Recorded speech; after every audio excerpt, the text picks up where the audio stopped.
আধুনিক ও স্বনির্ভর বাংলাদেশ গড়তে পারব। একটু এসে চলে আসবেন। বাংলাদেশ সরকারের দুর্যোগ ব্যবস্থাপনা মন্ত্রণালয়ের মাননীয় ধন্যবাদ স্যারকে।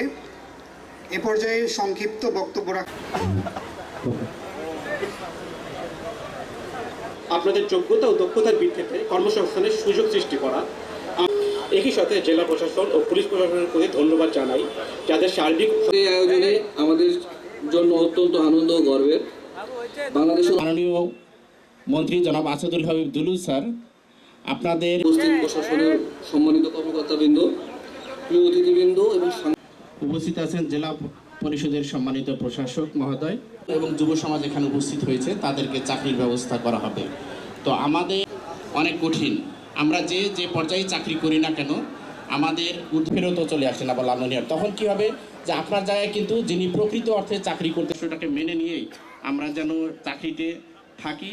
এবং উপস্থিত প্রশাসনের সম্মানিত কর্মকর্তাবৃন্দ, প্রিয় অতিথিবৃন্দ এবং তুলু এমপি মহোদয়, মাননীয় মন্ত্রী দুর্যোগ ব্যবস্থাপনা, আসাদুল হাবিব তুলু এমপি মহোদয়, মাননীয় মন্ত্রী দুর্যোগ ব্যবস্থাপনা ও ত্রাণ মন্ত্রণালয়ে প্রায় 2700 অধিক আমাদের রেজিস্ট্রেশন নিবন্ধন হয়ে গেছে।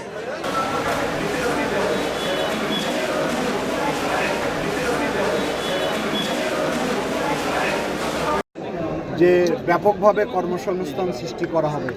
আমাদের লক্ষ্য রয়েছে যে আগামী 5 বছরে 1 কোটি কর্মসংস্থানের একটা মহাপরিকল্পনা নিয়ে সরকার কাজ করে যাচ্ছে।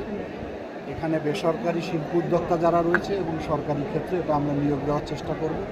বাংলাদেশে তো বেকারত্ব একটা অভিশাপ হিসাবে দেখা দিয়েছে, ভয়াবহ রূপ ধারণ করেছে। সে ব্যাপারে আমাদের মাননীয় প্রধানমন্ত্রী জনাব তারেক রহমান ইতিমধ্যে অনেক ধরনের পরিকল্পনা গ্রহণ করেছেন। ধীরে ধীরে ইনশাআল্লাহ 5 বছরে আমরা সেটা বাস্তবায়ন করার চেষ্টা করব।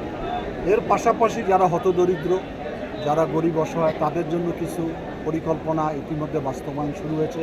কর্মসূচি আপনারা জানেন, ফ্যামিলি কার্ড, কৃষক কার্ড, তারপরে আমাদের কৃষকের ঋণ মৌকুব করা এবং বিভিন্ন হতদরিদ্র মানুষের কর্মসংস্থান সৃষ্টি করার জন্য যে খাল আমরা কাটতেছি, সেখানেও গরিব অসহায়রা কাজ করতেছে। আমি আশা করি যে জনগণ যেহেতু বিএনপিকে ম্যান্ডেট দিয়েছে, এই ম্যান্ডেটের আলোকে আগামী দিনে একটি সমৃদ্ধশালী বাংলাদেশ গঠনের অভিপ্রায় আমরা এগিয়ে যাচ্ছি। জনগণের সহযোগিতা আমরা চাই। আমরা আশা করি এই বাংলাদেশ যে আকাঙ্ক্ষা নিয়ে স্বাধীনতা অর্জন করেছে, সে আকাঙ্ক্ষা ধীরে ধীরে বাস্তবায়িত হবে। ভাই, আপনার স্বপ্নের যে